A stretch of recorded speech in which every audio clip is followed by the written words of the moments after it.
Endelea na shughuli zako, acha kunizingua. Kuzingua nini wewe? Sasa nisikilize. Kuna swali nataka nikuulize. Hivi wewe una akili au hauna akili? Nijibu kama una akili. Mimi ninazo akili wewe. Hivi unanionaje? Haya, uliza swali lako. Uliza.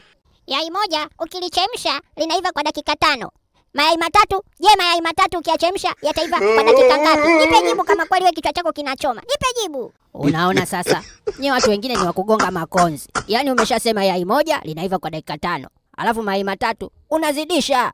5 mara 3 yataiva kwa dakika 15. Umeliona hilo?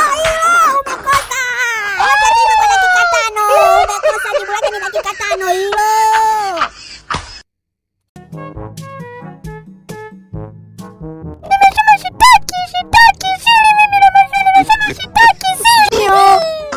Wewe Junio, ni kitu gani kinakufanya unalialia ovyo hapo kama mpumbavu?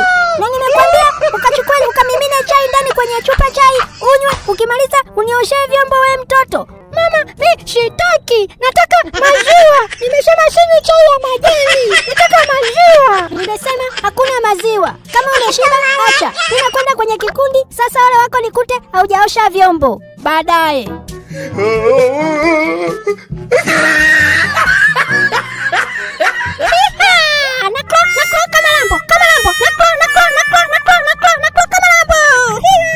Mjomba, wewe una akili au hauna akili? Mimi akili ninazo hapa mimi akili ndio imejaa. Haya, ngoja nikuulize. Kwa nini ndege kama kunguru, mwewe, igo wanapeperuka juu, wanapeperuka, wanakufika mpaka mbali? Kwa nini wanapeperuka?